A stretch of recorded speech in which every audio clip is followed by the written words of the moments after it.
ሰላምና ጸጋ ይብዛላችሁ ውድ ጓደኞቼ፣ ውድ ቤተሰቦቼ እንደምን አላችሁ? እንደምን ቆያችሁ? ሁሉ ሰላም፣ ሁሉ መልካም። እኔ ጋር እግዚአብሔር ይመስገን ሁሉም ሰላም ነው፣ ሁሉ መልካም ነው። እግዚአብሔር ስም የተባረከ ይሁን። እንዴት ናችሁ?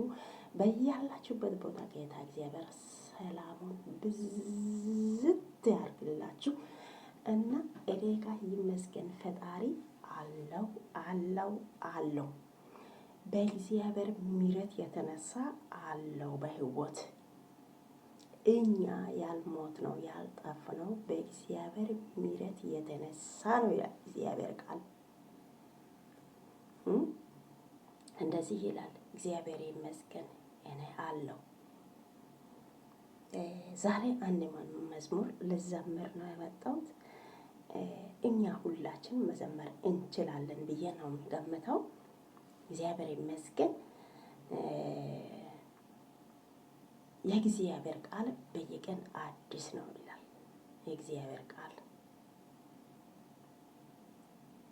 አንድ ጊዜ የሚዘምር ሁለት ጊዜ ይጸልያል ይላል እግዚአብሔር ቃል። እግዚአብሔር ደግሞ በቃሉ የታመነ አምላክ ነው። ለኛ እግዚአብሔር የሰጠው መልኩ የተለያየ ቢሆንም እኛ የአንድ አባት ልጆች ነን። እግዚአብሔር ይመስገን። እንደ ራሳችን እንደኛ መልኩ እንደተለየ ልዩ እንደሆነ ለኛ የተሰጠው ደግሞ ጸጋ የተለየ ነው። ለአንዱ መዝሙር ጸጋይ፣ ለአንዱ ስብከት ጸጋ፣ ለአንዱ ደግሞ የምክር ጸጋ፣ ለአንዱ ደግሞ መገለጥ ጸጋ፣ ለአንዱ ደግሞ የዘፈን ጸጋ ነው። ይሄ ሁሉ እግዚአብሔር ለኛ የሚሰጠው ስጦታዎች ናቸው። እግዚአብሔር ለኛ የሰጠው ስጦታዎች ናቸው እነኚህ። እኛ ሁሌ ጨዋታ ብቻ፣ ሁሌ ጭፈራ ብቻ አይሆንም። ሁሌ ደግሞ ብር ፍለጋ ብቻ መሮጡ ዋጋ የለም። አንዳንዴ እኛ ከእግዚአብሔር ጋር መኖር አለበት። እኛ ከሱ ጋር ካለ፣ እሱ ከእኛ ጋር ካለ ምንም የሚያስቸግር ነገር የለም። እናንተን የሚያስቸግር ለእናንተ ሸክም የከበደባችሁ ሁሉ ወደ እኔ ነው፣ እኔ አሳርፋችኋለሁ አለ እግዚአብሔር። እኛ ደግሞ ለእኛ የከበደው ነገር አስበን አቅደን አልመን እኛ በራሳችን ያስቀምጥነው ነገር ለእኛ እንበስል እኛ በእግዚአብሔር ላይ እንጥላለን። እናንተ ሸክም የከበደባችሁ ሁሉ ወደ እኔ ነው፣ እኔ አሳርፋችኋለሁ አለ እግዚአብሔር። እግዚአብሔር ይመስገን። እኛ በዓለም ውስጥ እያለን ስንት ችግር አለ፣ ስንት ሐዘን አለ፣ ደስታ አለ፣ ጭንቀት አለ፣ ህመም አለ፣ ምን አለ። ያ ነገር ሁሉ አልፈን የዛሬ ሰው ሆነናል። እግዚአብሔር ይመስገን። ሁሌ ቀልድ ብቻ፣ ሁሌ ጨዋታ ብቻ፣ ሁሌ ጭፈራ ብቻ አይሆንም። እኔ በራሴ በኩል እንደዚህ ነው የማምነው። እኔ በራሴ በኩል አንዳንዴ በመዝሙር እሸበሽባለሁ፣ እጨፍራለሁ፣ እዘምራለሁ። አንዳንዴ ደግሞ እጸልያለሁ። በተቻለ መጠን ከመጽሐፍ ቅዱስ አንብቤ ቃሉንም እንደዚህ ሼር አደርጋለሁ። ለኔ የተሰጠው ጸጋ እግዚአብሔር ለሁላችንም ጸጋ ሰጥቶናል። ያ ጸጋ እኛ ደግሞ መጠቀም አለብን። በጨዋታ ብቻ ጊዜ ማሳለፍ የለብን። የዓለማዊ ውስጥ ገብተን መንፈሳዊና ዓለማዊ አንድ አይደለም፣ ለይተን ማወቅ አለብን። በዚህ ሰዓት ብዙ ሰዎች በዓለም ነገር ብቻ የሚሮጡት ብዙዎች አሉ።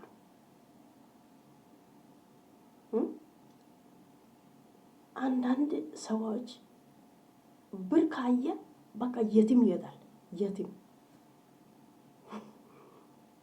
የመንፈስ ነገር የለም፣ ኪሳራ ነው።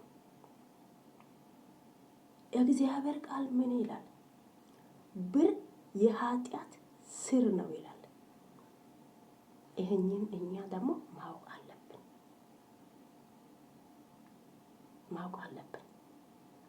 ለማንኛውም አንተ እኔ ጋር አሁን ፊልተር ምንም ስለሌለ እኔ ኖርማል ነኝ።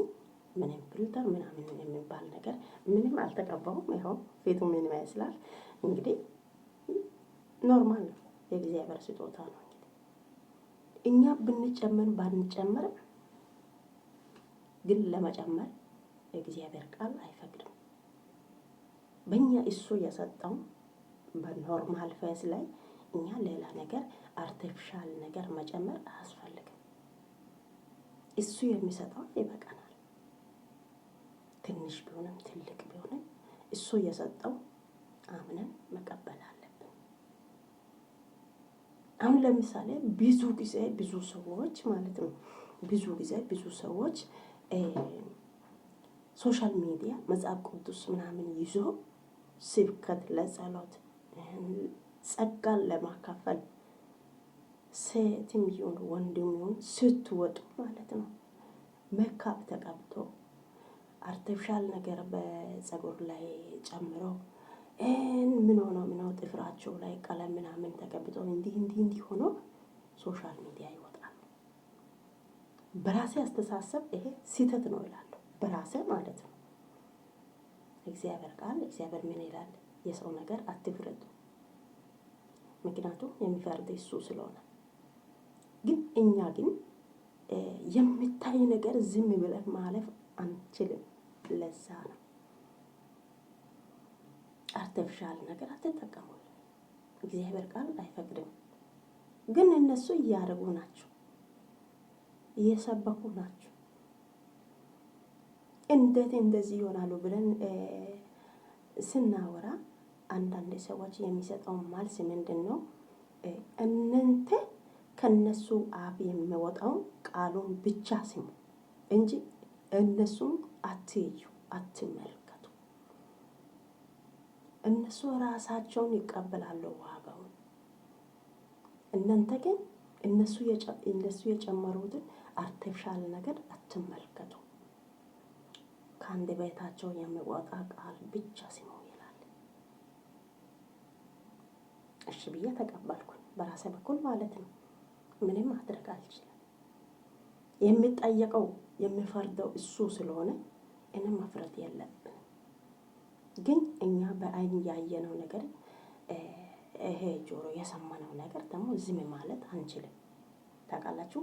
ለዛ ነው የኔ ውዶች ተባረኩ፣ ዘመናችሁ የተባረከውን። እንደዚህ አንዳንድ ጊዜ እየመጠን ምክርም እንሰማለን፣ ትምህርትም እንሰማለን። አንዳንድ ጊዜ መዝሙር ይዘን እንመጣለን። እግዚአብሔር ይመስገን ብዙ ነገር እግዚአብሔር ለእኛ ሰጥቶናል። ያ የሰጠውን ደግሞ እኛ መጠቀም አለብን። እግዚአብሔር ፍቃድ ከሆነ ይሄ በሃይማኖት ዙሪያ በምኑ ማንንም አይነካም። ይሄ ምክሩ ሁሉም በአንድ ላይ ተስማምተን የምንቀበልበት ነገር ነው እንጂ ሰው አይለይም፣ ጎሳ አይለይም፣ ምንም አይለይም። ታውቃላችሁ፣ ኖርማል ነው። በጣም ደስ የሚል ይሄ ነው።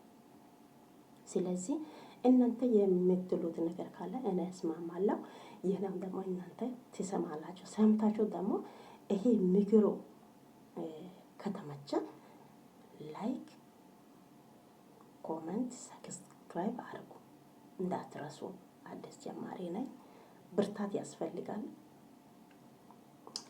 እንግዲህ ታውቃላችሁ እናንተ ከጎን ከሆናችሁ እኔ አንዳንድ ነገር ለማድረግ ወደኋላ አልልም። ከእናንተ ጋር ነኝ። መጥፎ ነገር ቢሆንም ጥሩ ነገር ቢሆንም በእናንተ ጎን ነኝ። በተቻለ መጠን እኔም አስተያየት እሰጣለሁ። ለማንም መጥፎ ነገር የሚያደርግ ከሆነ እንደዚህ አታርግ የምለውን ምክር እንደዚህ ቪዲዮ ሰርቼ እነግራለሁ። ደግሞ ጥሩ ነገር የሚያደርግ የሚሰራ ከሆነ አይዞሽ፣ በርቺ፣ ጠንክሪ፣ እግዚአብሔር ያግዘሻል፣ ትጠነክሪያለሽ፣ ትበረቺያለሽ፣ እንዴት ይሆናለሽ ብዬ ብርታት ይሰጣለሁ። በተቻለ መጠን ማለት ነው። እንደዚህ ሆነ አንዱ ከአንዱ ጋር ተያይዘን እናድጋለን። እግዚአብሔር አምላክ ይባርካቸው፣ ጸጋው ያብዛላቸው። በጣም እወዳቸዋለሁ፣ አከብራቸዋለሁ። ውድ ቤተሰቦቼ፣ ውድ ጓደኞቼ፣ የሀገሬ ልጆቼ